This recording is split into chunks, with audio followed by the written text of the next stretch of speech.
pode impactar nossas vidas, então ele vai fazer de tudo para que a nossa mente se distraia em alguma coisa, para que a mensagem não penetre da forma como o Espírito Santo quer penetrar, mas graças a Deus que o lado que nós estamos é o lado vitorioso, amém? Amém. Como está na promessa de Mensagens aos Jovens, que fala que ao som da fervorosa oração, todo o exército de Satanás treme. Nós podemos acreditar nessa promessa. Então é por isso que nesse momento, mais uma vez, eu gostaria de fazer uma oração. Só que eu queria que eu orasse agora, mas depois que vocês passassem o restante do sermão orando por vocês mesmos e também por mim, porque é uma mensagem que é forte, é muito forte. Na verdade, é a mensagem que todos os dias Deus fala comigo.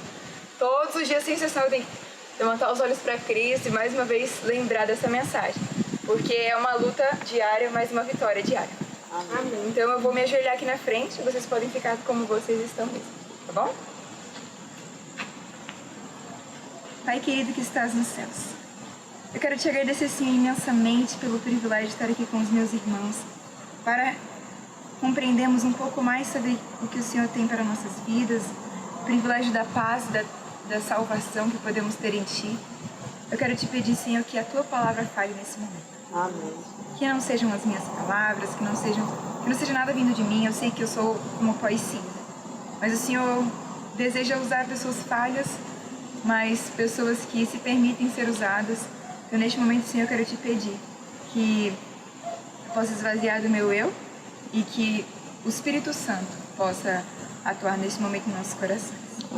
É isso que eu te peço e desde já agradeço em nome de Jesus. Amém.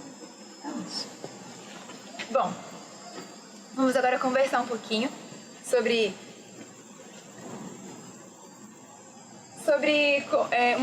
ilustrações de como entender a justificação pela fé na prática no nosso dia a dia. E vocês lembram que Jesus Cristo, quando ele estava aqui na Terra, ele gostava muito de usar coisas do dia a dia para que a pessoa, quando visse, lembrasse das lições? Então, eu queria conversar com vocês um pouquinho sobre...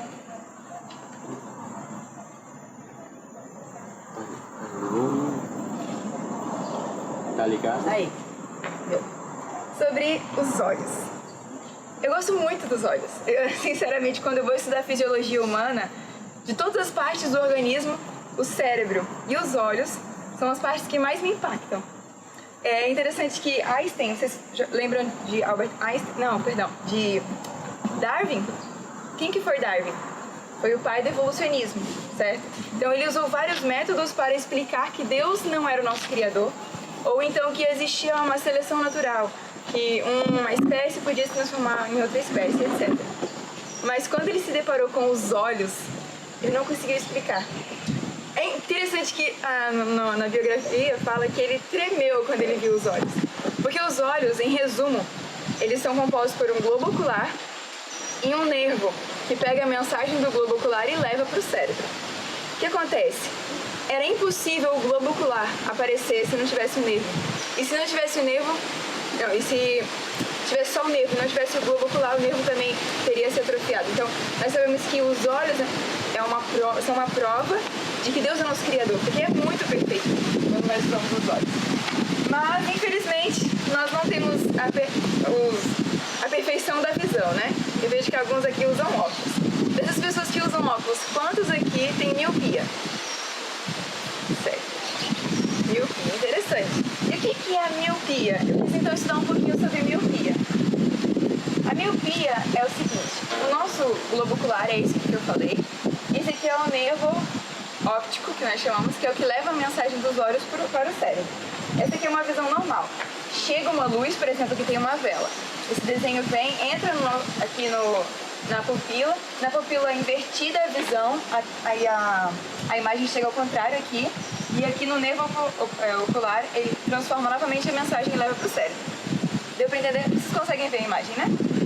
O que acontece na miopia? Na miopia, o globo ocular, que era para ficar assim, ele fica mais alongado para frente e meio achatado em cima. Isso faz com que quando vem a mensagem não consegue alcançar o nervo óptico. Tá vendo aqui? Que a mensagem veio até aqui e não chegou? Isso faz com que a pessoa consiga ver o objeto, mas ela não consegue ver todas as características daquele objeto, todos os detalhes daquele objeto. Então a pessoa consegue ver, mas não consegue entender tudo. O que acontece com a lente? a lente, ela amplia essa luminosidade aqui. Então deixa mais alongado e aí eu consigo alcançar no final. Agora só uma observação. Quantos aqui não usam óculos e tem miopia? Geralmente a gente não gosta muito, eu acho que eu tenho um pouquinho só. Mas a minha mãe, ela tem miopia bem forte e ela odeia usar óculos. Aí ela às vezes fica assim, pra ver se consegue ver. Mas é porque usar óculos não é tão confortável. Nem lente, né? O meu irmão, ele tá começando a usar lente de contato e é muito ruim. Mas às vezes é necessário para conseguirmos detectar todas as informações daquele objeto. Mas vocês sabiam que também existe a miopia espiritual? Eu queria usar essa ilustração para que nós pudéssemos entender um pouquinho, como que na prática. E eu digo que eu já muitas vezes tive miopia espiritual. E muitas vezes eu preciso lutar para que Deus me dê o privilégio de conseguir ver. E é interessante que de todas as 7 igrejas, qual que é a nossa igreja? Laodiceia. Em Apocalipse, capítulo 3, vamos dar um pulinho lá? Apocalipse, capítulo 3, fala que das 7 igrejas, nos períodos proféticos, nós estamos na última igreja, na igreja de Laodiceia. E dentre os presentes que Deus quer nos dar, aqui no verso 18, Deus nos dá um conselho muito interessante. Diz assim: aconselho-te que de mim compres ouro refinado pelo fogo, para te enriqueceres, vestiduras brancas para te vestires, a fim de que não seja manifesta a vergonha da tua nudez. E o colírio para o quê? Ungires os olhos, a fim de que vejas. Então, dentre as coisas que nós podemos obter de Deus, dos presentes que Deus quer nos dar, nós que somos da igreja de Laodiceia, é o colírio para que possamos verdadeiramente ver. Nós sabemos que o colírio é o Espírito Santo, que nos faz compreender a verdade, compreender as coisas, certo? Mas quando nós vamos folheando a Bíblia, existem vários e vários exemplos de pessoas que tiveram miopia.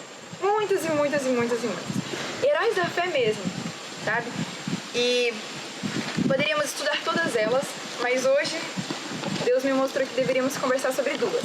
Então a primeira que eu gostaria de conversar com vocês é uma história que está em Gênesis, no capítulo 13. E eu quero pedir que toda vez que nós formos estudar essa história, cada versículo que nós formos ler, vocês destaquem a palavra ver ou olhos, tudo que tem a ver com olhar, com visão, com observação, tá bom? Então eu peço que, na verdade, vocês abram nos 2 textos, Gênesis 13 e 2 Pedro 2. Deixa os 2 textos marcados. Gênesis 13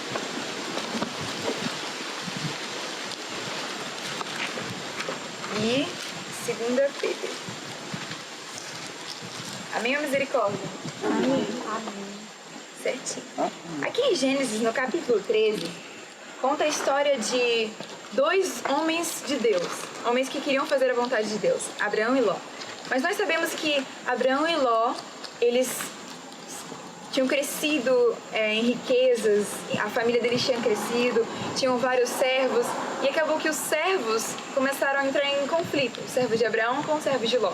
Então eles decidiram se afastar, se separar. E na hora deles se afastarem, eles subiram no monte, e no monte, Abraão falou assim, Abraão, que na época ainda, né? Ló, pode escolher qual parte você quer. E qual foi a escolha de Ló? Olha aí que interessante, no verso 10. Levantou Ló os olhos e viu toda a campina do Jordão, que era toda bem regada, antes de haver o Senhor destruído Sodoma e Gomorra, como o jardim do Senhor, como a terra do Egito, com quem vai para Zoar? Então Ló escolheu para si a campina do Jordão e partiu para o Oriente, separando-se um do outro. Então primeiro ele viu o que era mais agradável aos seus olhos. Era uma campina muito bonita, era muito fértil. Mas olha o que diz no verso 12. Habitou Abrão na terra de Canaã e Ló nas cidades da campina, e ia armando as suas tendas até Sodoma. Então ele começou morando em tendas, mas ele depois foi indo aos pouquinhos para perto de Sodoma. E Sodoma era uma cidade segura, era uma cidade tranquila, super assim, perfeita para a nossa família morar. Não. Olha o que está no verso 13. Os homens, porém, de Sodoma eram maus, grandes pecadores contra o Senhor. Então, é interessante que no Patriarcas e Profetas fala que Ló ele tinha o objetivo de influenciar aquela cidade, alcançar, fazer evangelismo ali. Então ele foi colocando as suas tendas cada vez mais perto da cidade. O problema não era só... Ele tinha boas intenções, mas ele estava usando os métodos errados. E é interessante que ele foi se achegando cada vez mais perto de Sodoma. E olha só o que está em 2 Pedro, capítulo 2. 2 Pedro, capítulo 2, verso 6, diz assim: E reduzindo as cinzas da cidade de Sodoma e Gomorra, ordenou-as à ruína completa, tendo-as posto como exemplo a quantos vinham a viver impiamente. E livrou o justo Ló. Então aqui o apóstolo Pedro fala que ele era justo, certo? Presta atenção nisso, ele era justo. E ele era afligido pelo procedimento libertino daqueles insubordinados. Alguém tem uma versão diferente do que a minha? Não? Tem algumas traduções que colocam aqui, ao invés de afligido, angustiado, temeroso e preocupado. Então, Ló, ele era justo e ele estava ali em Sodoma preocupado com o que estava acontecendo ali. E aqui diz assim, no verso 8: Porque este justo, pelo que via e ouvia, quando habitava entre eles, e atormentava a sua alma justa cada dia por causa das obras iníquas daqueles. Então ele estava em Sodoma, mas ele estava incomodado. Ele via o pecado dos homens dali de Sodoma, ele ficava muito incomodado, ele via e ouvia. Ele usava os sentidos deles para perceber que aquilo ali estava errado. Só que ele teve miopia espiritual. Apesar dele conseguir ver, às vezes ele não conseguia ver tudo nitidamente. Ele começou a ficar confuso. Olha, vamos detectar. Tem pelo menos 5 sintomas de miopia espiritual. Eu gostaria de compartilhar com vocês. Vamos voltar em Gênesis, no capítulo 19, que aí conta mais detalhadamente essa história. Lembrando que Ló era justo. Ele queria fazer a vontade de Deus. Só que ele tinha miopia espiritual. Gênesis capítulo 19, no verso 1. Nós não vamos ler todo o capítulo, né, por conta do tempo. Mas vamos relembrar um pouco a história e alguns versículos especificamente nós vamos ler. Conta então que os dois anjos enviados por Deus, foram até Sodoma. E ao chegar em Sodoma, eles estrategicamente sentaram na praça.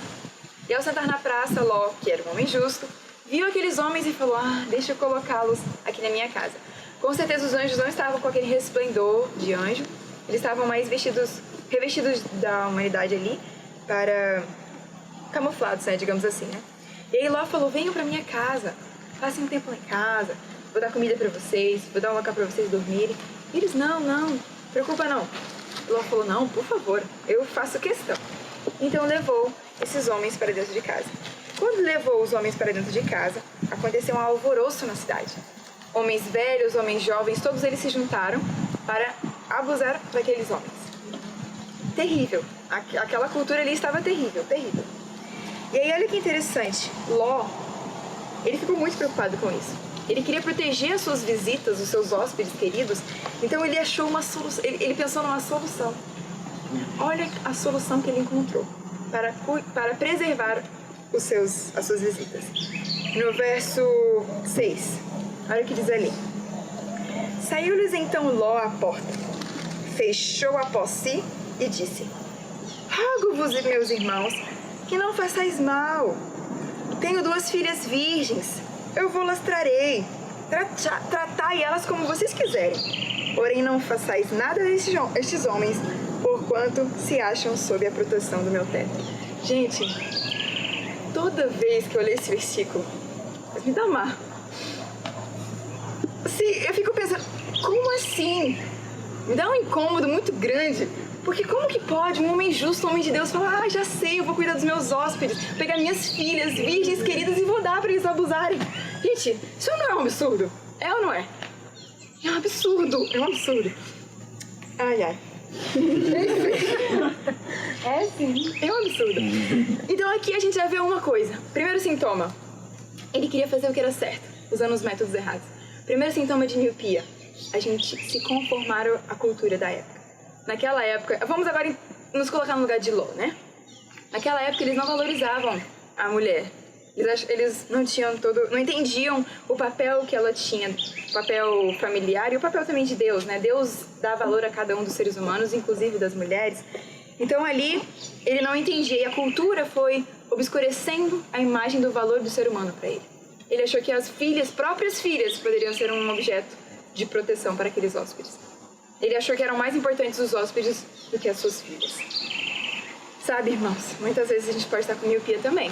Pode ser que não seja tão absurda como esse de Ló, mas de alguma forma a cultura pode estar confundindo os nossos olhos, sem conseguirmos ver as situações. E às vezes nós achamos soluções para os nossos problemas que são ilógicas, como essa solução que ele encontrou. E nessa hora que os homens viram essa proposta dele, os homens ficaram irados e queriam bater em Ló. E aí, o que os anjos fizeram? Olha que interessante. Os anjos, então, manifestaram seu poder, e o poder de Deus, né? E mostraram ali uma solução melhor. Olha o que diz no verso 10. Porém, os homens estenderam a mão e fizeram entrar Ló e fecharam a porta. E feriram de cegueira. Mais uma vez, Deus usando o termo de visão. E é interessante que os homens ali, eles começaram a procurar a porta e não encontravam mais. Eles não conseguiam mais ver a porta. Então eles saíram, desistiram. Na hora que eles desistiram, os anjos chegaram para Ló e falaram: Ló, você está no momento crucial da história. Agora é o momento que nós vamos destruir Sodoma e Gomorra. E vocês têm que fugir. É agora. Fuja. Fuja, fuja, fuja. Mas aí o que Ló falou? Não, mas deixa eu primeiro só conversar com os genros das minhas filhas. Aí ele foi lá, conversou com os genros das filhas, e os genros caçoaram dele, falaram: não, nada a ver, que isso? Não vai acontecer nada não, não vai vir o juízo não. Estamos em tempos de paz, tempos de paz. E Ló, então, querendo ou não, ele começou a... talvez estamos em tempos de paz, não tem que correr tanto. E aqui fala que ele se demorou. Era pra ele ter pegado sua esposa, suas filhas e saído correndo. Mas ele começou a arrumar mala. Ah, mas eu queria levar isso. Ah, mas eu queria levar isso também. E mais isso também. E nesse processo, os anjos então ficaram preocupados com ele. Olha o verso 15. Ao amanhecer, apertaram os anjos com Ló, dizendo: levanta-te, toma tua mulher e tuas filhas, que aqui se encontram, para que não pereçais no castigo da cidade. Como, porém, se demorasse, pegaram-nos os homens pela mão, a ele, sua esposa e suas 2 filhas, sendo o Senhor misericordioso, e o tiraram e o puseram fora da cidade. Aqui nós vemos o segundo sintoma de miopia espiritual. Muitas vezes, nós não compreendemos o tempo em que vivemos. Não sabemos a urgência que temos. Às vezes, por vários aspectos que nós vamos conversar mais pra frente, mas, querendo ou não, acaba que nós nos conformamos e achamos que podemos nos demorar um pouquinho. Mas nós estamos nos últimos momentos da história. A gente até brinca, né, que nós estamos na beiradinha da unha da estátua, né? Jesus está voltando, nós não podemos brincar. E é interessante que no livro Patriarcas e Profetas fala que Ló, ao se demorar, ele fez com que a mensagem de alerta perdesse impacto no coração de sua esposa e de suas filhas. Sério, né? Mas os anjos misericordiosamente, o Senhor é muito misericordioso, pegou eles pela mão e levou eles para fora da cidade. E na hora que levou eles para fora da cidade, os anjos deram instruções para eles. Olha quais foram as instruções. Verso 17. Havendo-os levado para fora, disse um deles: livra-te, salva a tua vida. Não olhes para trás, nem pares em toda a campina, foge para o monte, para que não pereças. E qual foi a resposta de Ló? Muito obrigada, Senhor. Certinho. O que o Senhor falou, eu vou obedecer. Foi isso que ele falou? Olha a resposta dele. Ah, não, Senhor meu. Por favor, tenha misericórdia de mim. Deixa eu fugir para uma cidadezinha ali perto, porque eu tenho medo de que alguém me mate lá no monte. No monte muito perigoso. Deixa eu ficar ali numa cidadezinha. Aí aqui no verso 20 fala assim: aquela cidadezinha ali, ó, pequena, deixa eu ir para lá. E o anjo falou: tá bom, pode ir. Por enquanto. Por enquanto. Depois aquela cidade também foi destruída.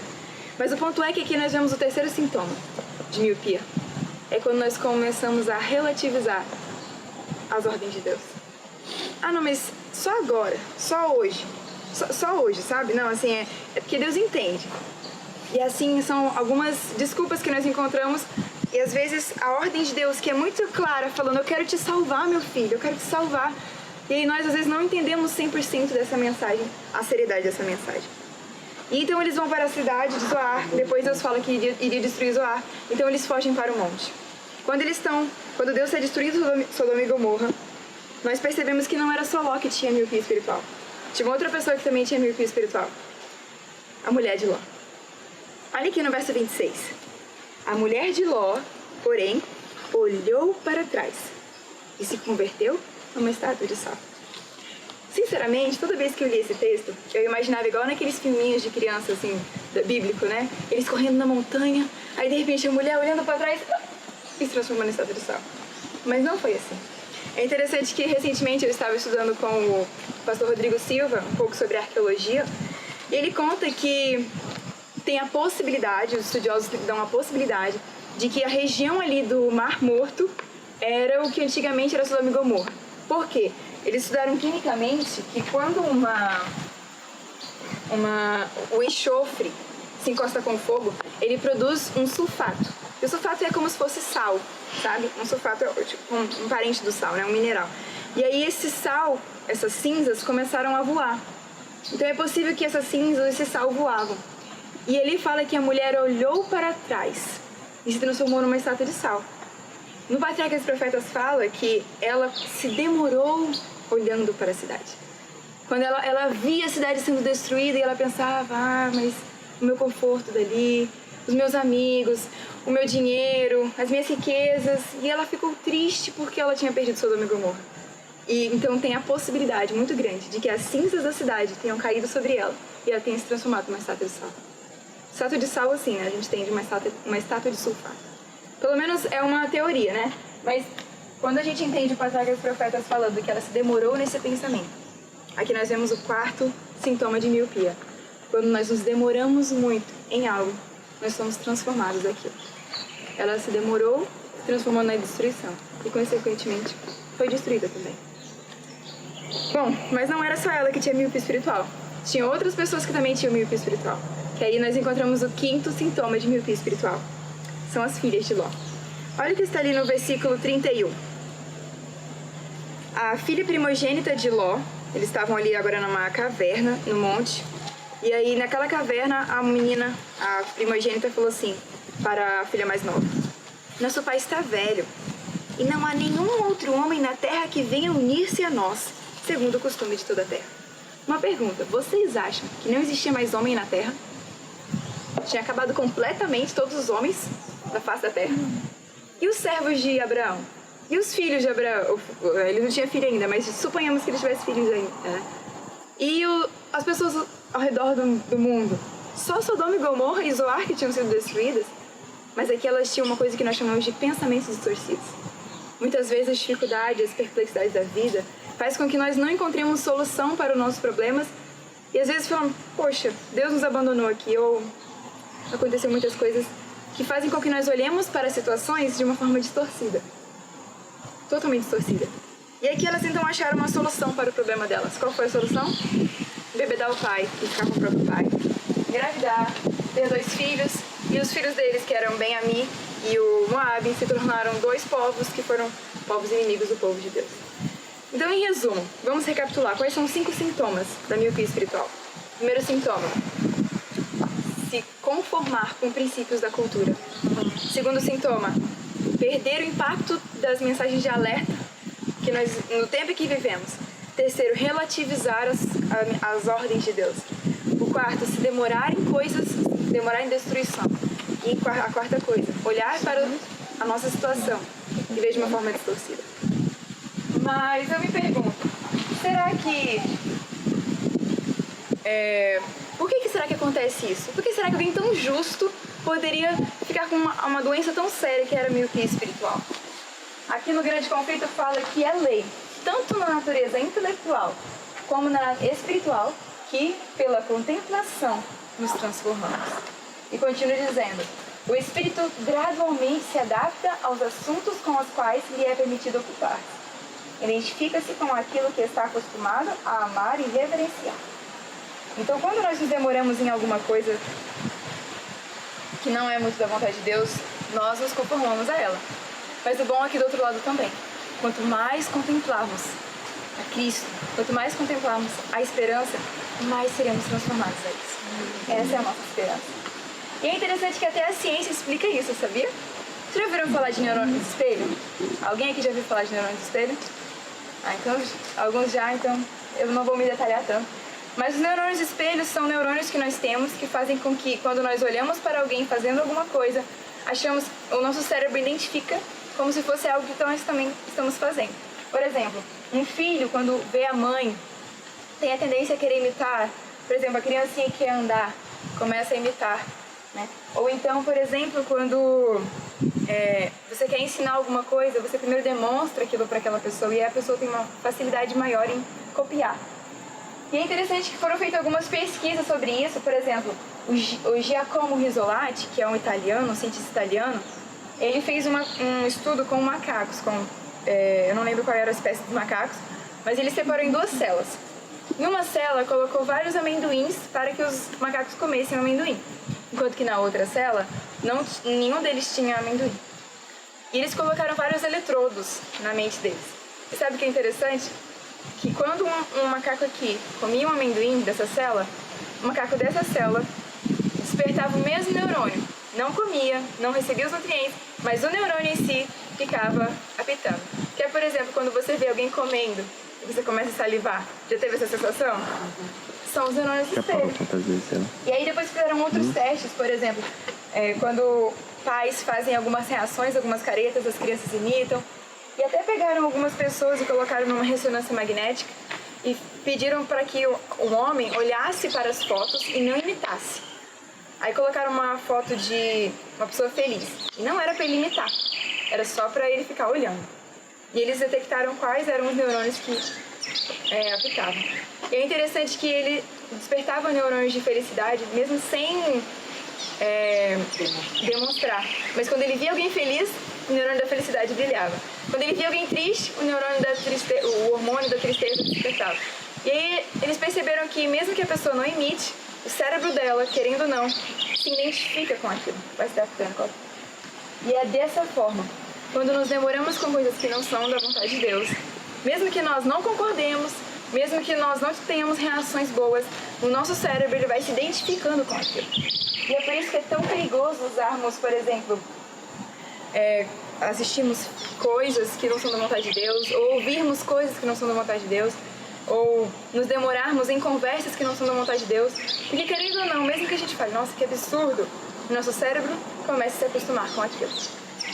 Então, aqui tem algumas pesquisas sobre televisão, não vou me demorar sobre isso, mas é interessante que Deus ele tem o objetivo de usar o nosso cérebro, a nossa mente, especialmente o globo frontal, para falar conosco.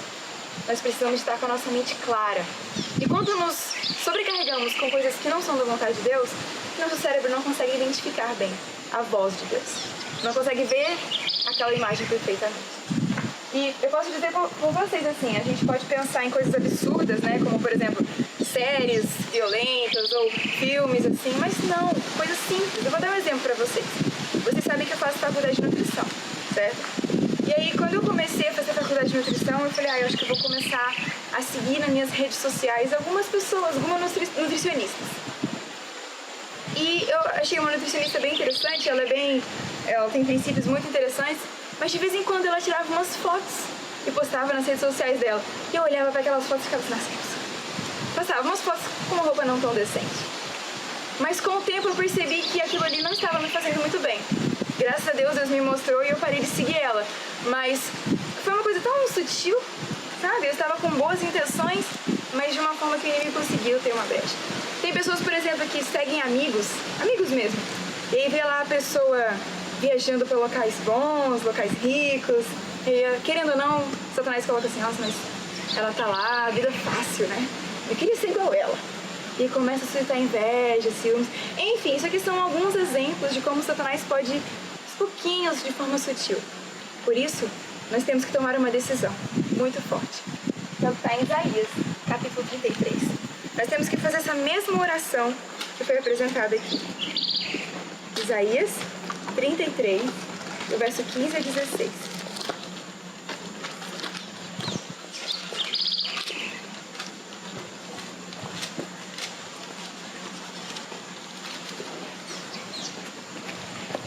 Isaías 33, o verso 15 a 16, diz assim: o que anda em justiça, o que fala o que é reto, o que despreza o ganho da opressão e o que com um gesto de mãos recusa aceitar o socorro, o que tapa os ouvidos para não ouvir falar de homicídios e fecha os olhos para não ver o mal. Este habitará nas alturas, as fortalezas das rochas serão o meu alto refúgio. e o seu pão lhe será dado, e as águas serão certas. Amém? Aqui fala que nós vamos habitar onde? Nas alturas. Caminhar Cristo.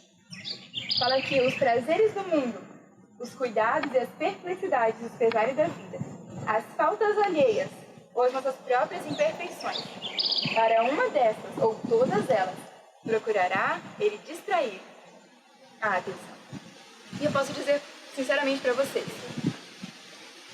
graças a Deus ele me alcançou há um tempo, sou missionária, sirvo a ele, mas todos os dias eu tenho que me lembrar desse texto.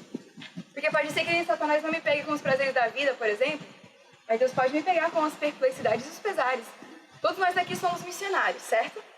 Todos nós podemos, às vezes, ficar sobrecarregados com os trabalhos e achar que aquele trabalho, aquilo ali tudo, vai sufocando e tirando a nossa paz. Nós precisamos fugir da ansiedade também. Ter sabedoria nesse ponto. As faltas alheias, às vezes, estão servindo a Deus, trabalhando ali, e o nosso irmão não está trabalhando da mesma forma. A gente tem a tendência de falar, mas por que meu irmão não me ajuda? Por que só eu que estou aqui lutando sozinho? Ou então as faltas e as nossas próprias imperfeições. Às vezes olhamos para o que nós não temos, ou olhamos para que as nossas faltas, as nossas dificuldades, e achamos que Deus não nos aceitará, ou que a obra de Deus não precisa de nós. Desistimos da obra, às vezes, por conta disso, mas Deus nos dá uma solução. Resumindo, então, os prazeres deste mundo, que foi o que conversamos até aqui, as perplexidades e as ansiedades. Quais são as ansiedades? Agora, sinceramente, quais são as perplexidades que você pode estar tendo hoje? Por acaso é um parente que está doente? Por acaso é um trabalho que você tem que fazer, que você desde já está pré-ocupado, né? Digamos assim, ocupado antes da hora? O que é que tem tirado a sua paz? Ou as faltas alheias? Às vezes olhamos tanto para as faltas dos outros que achamos que a obra de Deus não vai avançar nunca. Isso é muito sério. Ou as nossas próprias imperfeições. Então vamos nos destacar um pouquinho. Nos eventos finais fala que tem 4 coisas que nos tiram, que tiraram o povo de Deus da oportunidade de entrar em Canaã. O contexto daqui é quando Deus fala assim que, assim como o povo de Israel estava na beiradinha de Canaã, prestes a entrar, mas eles tinham 4 coisas que fizeram com que eles não pudessem entrar em Canaã. Assim também o povo de Deus, nós, quase entramos na Canaã celestial, mas essas 4 coisas fazem com que nós não entremos. E quais são essas 4 coisas?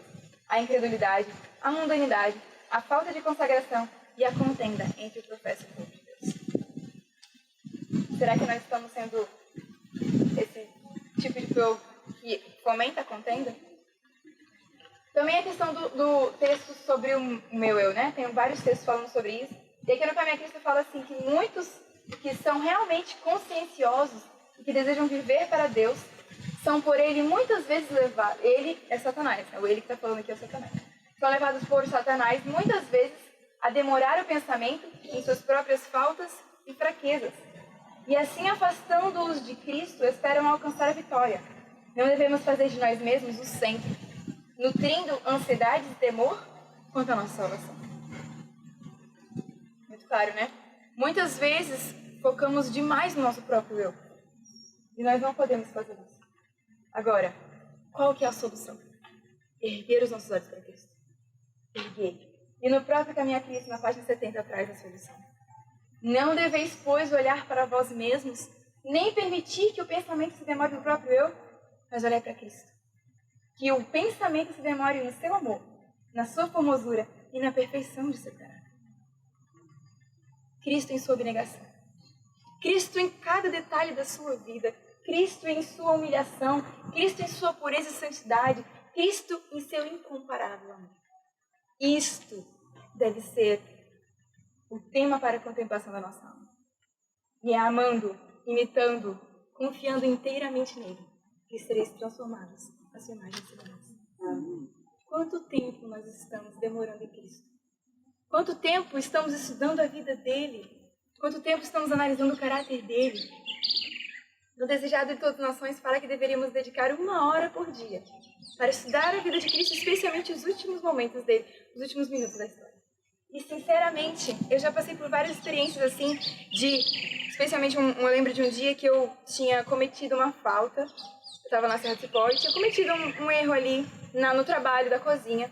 E eu cheguei no meu quarto assim, tão angustiada, pensando, Senhor, eu sou tão inútil, eu não consigo vencer esse defeito de caráter, por favor, me dê poder.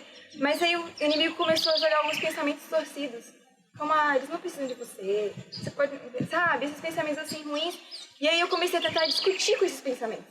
Não, Senhor, não, na verdade... Não, Senhor não, né? Na verdade, falando com o inimigo, né? Não, inimigo, sai daqui, quem tá falando, eu sou de Deus e tal, Deus capacita. Eu tentei argumentar. E aquilo não tava me trazendo paz, eu tava ficando só angustiada. Sabe quando você deita e parece que tem 3 cobertores em cima de você? É desse jeito que eu tava. E aí eu tentando argumentar, até que eu falei, não, chega, cansei de argumentar. Aí eu lembrei desse texto. É amando, imitando, confiando inteiramente nele, que a vez de ser transformado a sua imagem e semelhança. Eu falei, é verdade. Como será que foi para Jesus no Getsemane? Comecei a pensar no Getsemane. Comecei a me lembrar dos textos. Comecei a lembrar do que eu tinha estudado no Desejado. Estava à noite, eu estava no quarto com outras meninas, então todo mundo dormindo. Então eu não pude ler, mas eu só fui lembrar. Gente, parecia que estavam tirando as camadas, os cobertores em cima de mim. Comecei a cantar, mentalmente mesmo. Comecei a cantar o amor de Cristo. O amor de Jesus é tão puro e leal. E aquilo, irmãos, isso transforma, isso liberta. Então, toda vez que daqui pra frente você tiver algum momento assim de angústia, percebendo que pensamentos torcidos, ou que as perplexidades da vida, ou as faltas dos outros, ou as suas próprias faltas estão tirando o olhar de Cristo, lembre-se que Cristo é nosso Salvador e o nosso melhor amigo. Ele promete que estareis convosco todos os dias até a consumação dos séculos. Não importa o que aconteça, se você clamar, Ele vai estar ali do lado para te sustentar. Amém. Sabe, irmãos? Dá um exemplo para vocês. Tem uma coisa que nós chamamos de princípio do deslocamento. Às vezes nos demoramos muito no pensamento e falamos, deixa eu parar de pensar nele, para de pensar nele. Mas nós não precisamos apenas parar de pensar nele, mas trocar o pensamento com outra coisa. Vamos dar um exemplo prático. Eu não sei se vocês viram isso em Lei da Vida, mas eu estudei isso na Lei da Vida, na matéria Lei da Vida. Eu quero que vocês pensem num ratinho bem assim. Fofinho, não é? Não é não? Sim. É fofinho, não é? Mas ele tem toda a doença, tanta coisa, né? Ele é tão sujo e tal. Então, vamos parar de pensar nele. Por favor, parem de pensar no rato. Aquele ratinho marrom, que tem umas orelhinhas rosas. Para de pensar no rato, porque o rato, assim, ele pode trazer doença. Então, para de pensar no rato. Aquele ratinho que eu mostrei pra vocês, não pensem naquele ratinho. Pensem em outra coisa, qualquer coisa aí. Pensem em alguma outra coisa, sem ser o ratinho. Esquece o ratinho. Em algum momento vocês pararam de pensar no ratinho? Não. É muito difícil parar de pensar no ratinho enquanto a gente pede pra parar de pensar nele. Então é o seguinte, eu quero que vocês pensem nesse cavalo. Olha que lindo. Olha o céu azul, o pelo dele. Queria muito andar num cavalo desse. Olha só, e o vento batendo, que delícia, né? A grama verde. Vocês já andaram de cavalo? Alguém? Agora uma pergunta. Eu só subi, não andei. Entendi. Ele pisou na minha cabeça. Não, esse aqui é bonzinho. Tá. Agora uma pergunta. Quem é que lembrou do ratinho quando pensava do cavalo? Então, é a mesma coisa na vida espiritual. Se você para de pensar no que está acontecendo ali, para de pensar na dificuldade que está ali, mas se demora em pensar em Cristo, abre a Bíblia, abre o Espírito de Profecia, reflita nesse Salvador que te transforma, que te liberta e que te usa poderosamente. Jesus Cristo, Ele pode todas as coisas. E esse Jesus Cristo, que justamente curou pessoas no passado, Ele pode curar a nossa vida também. Ele quer nos trazer cura completa. E é até interessante que, sem conversarmos, né, Guilherme? Você citou o texto de Mateus, capítulo 20. E é sobre essa história que eu queria ler com vocês agora. Mateus, capítulo 20.